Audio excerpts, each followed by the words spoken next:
అందరికీ నమస్కారం అండి. ఈరోజు వీడియోలో అయితే ప్రతి ఇంట్లోనూ ప్రతి స్త్రీ ఎదుర్కొనే సమస్య అండి ఇది. ఎందుకంటే ప్రతి ఒక్కరూ ఆడవాళ్ళు మా భర్త మా మాట వినటం లేదు, పక్కింటి వాళ్ళ మాట వాళ్ళ భర్త వింటున్నారు, ఎదురింటి వాళ్ళ భర్త వాళ్ళ భార్య మాట వింటున్నారు, కానీ మన భర్త మన మాట వినటం లేదు అనేసి అయితే ఫీల్ అవుతూ ఉంటారు ఎక్కువగా. ఇలా ప్రతి ఒక్కరూ ఎదుర్కొనే ఈ సమస్య నుంచి బయటపడాలి అంటే ఈ చిన్న టిప్ ఫాలో అవ్వండి. తర్వాత మీ జీవితంలో మార్పుని మీరే గమనిస్తారు. అయితే ఒక ఊరిలో ఒక సుందరి అనే ఒక స్త్రీ ఉండేది. ఆమె ప్రతిరోజు మన భర్త మన మాట వినటం లేదని ఎంత చెప్పినా ఏం చేసినా మన భర్త మన మాట వినటం లేదని ఫీల్ అవుతూ ఉండేది. ఎదురింట్లో వాళ్ళ భర్త వాళ్ళ భార్య మాట వింటుంటారు, పక్కింట్లో వాళ్ళ భర్త వాళ్ళ మాట వింటుంటారు, కానీ మన ఇంట్లో మనకు మాత్రం ఎందుకు ఈ పరిస్థితి అనేది బాధపడుతూ ఫీల్ అవుతూ ఉండేది. ఇదే విధంగా ఉండగా ఒకరోజు గొడవపడి తన తల్లి ఇంటికైతే అమ్మ పుట్టింటికి వెళ్ళిపోతుంది. పుట్టింట్లో కూడా 2-3 రోజులు ఉండేసరికి అమ్మ మాట వాళ్ళ నాన్న వింటూ ఉంటారు, కానీ వాళ్ళ వదిన మాట వాళ్ళ అన్నయ్య వింటూ ఉంటారు, కానీ మన భర్త మాత్రం మన మాట వినటం లేదని ఒక 2-3 రోజులు అయితే ఉండి తర్వాత తన ఇంటికైతే తిరిగి వచ్చేస్తుంది. అప్పుడు ఇలా ఉండగా ఒకరోజు ఆ ఊరిలోకి ఒక గురువు గారు ఉపన్యాసాలు చెప్పుకుంటూ ఉంటారు.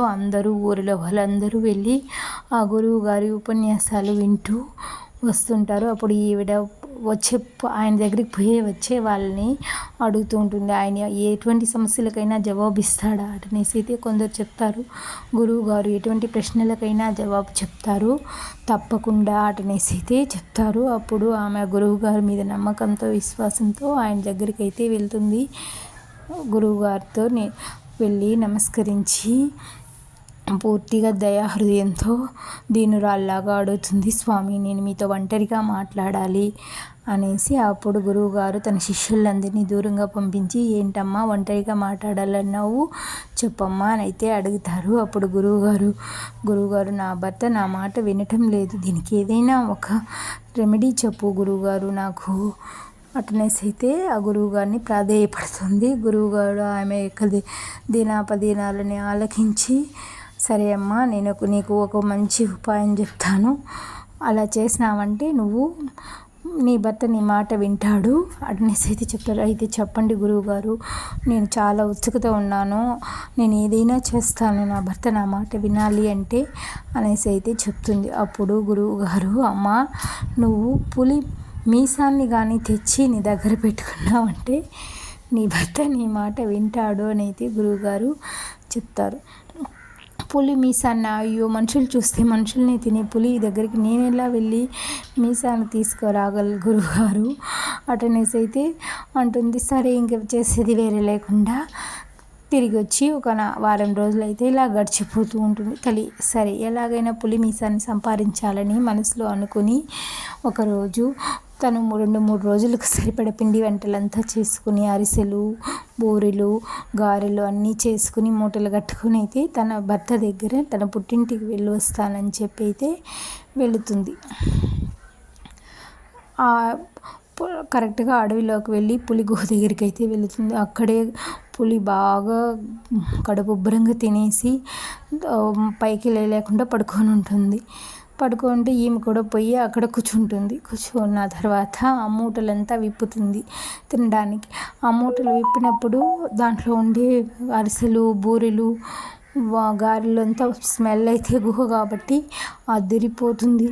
ఆ స్మెల్ చూసి అయ్యో ఇదేదో స్వీట్లు గిట్లు తెచ్చుండాలని పులి అయితే లేచి అక్కడికి వస్తుంది.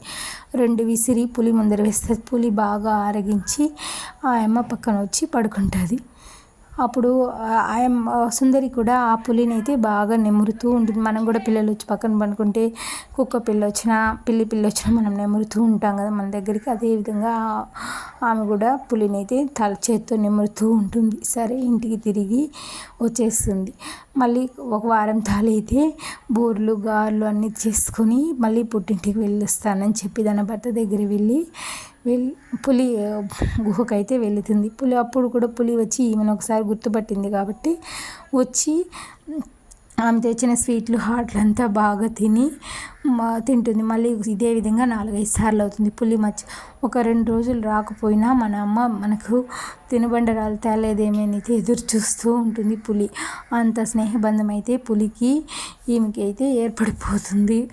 ఒకరోజు పులి వచ్చి పక్కన పడుకొని ఉంటే తీసిన స్వీట్లన్నీ తినేసి పక్కన పడుకొని నెమురుతూ ఒక మీసాన్ని అయితే స్వీకరించుకుంటుంది సుందరి. సరే అబ్బా, గురువుగారు చెప్పినట్టు మనం పులి మీసాన్ని అయితే స్వీకరించుకున్నాం కదా, ఇక మనం గురువారి దగ్గరికి ఎత్తుకొని పోదామనేసి అయితే అక్కడ నుండి మెల్లిగా వచ్చేస్తుంది. సరే వచ్చి ఊర్లో అంతా వెతుకుతుంది గురువుగారిని, కానీ గురువుగారు అక్కడ ఉండరు. ఎక్కడికి వెళ్ళారని ఆలోచిస్తే పక్క ఊరికి వెళ్ళారు అని అంటుంది.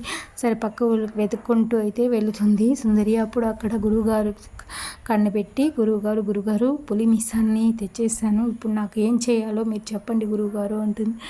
అమ్మా, నువ్వు మనుషుల్ని తినే పులిని మచ్చిక చేసుకున్నావు, మరి నీ భర్తను వశం చేసుకోలేవా అని అయితే నవ్వి, గురువుగారు పులికైతే ఏ విధంగా నువ్వు అన్నీ పెట్టి పులిని మచ్చిక చేసుకున్నావో అదేవిధంగా నీ భర్తకు కావాల్సినవన్నీ నువ్వు పెట్టి నీ చెప్పిన మాట వినేలా చేసుకోవమ్మా అటనైతే చెప్తాడు. ఆ రోజు నుంచి ఆమె తిరిగి వచ్చి తన భర్తతో హ్యాపీగా సంతోషంగా ఉంది. ఈ వీడియో నచ్చితే లైక్ చేయండి, సబ్స్క్రైబ్ చేసుకోండి. Thank you for watching.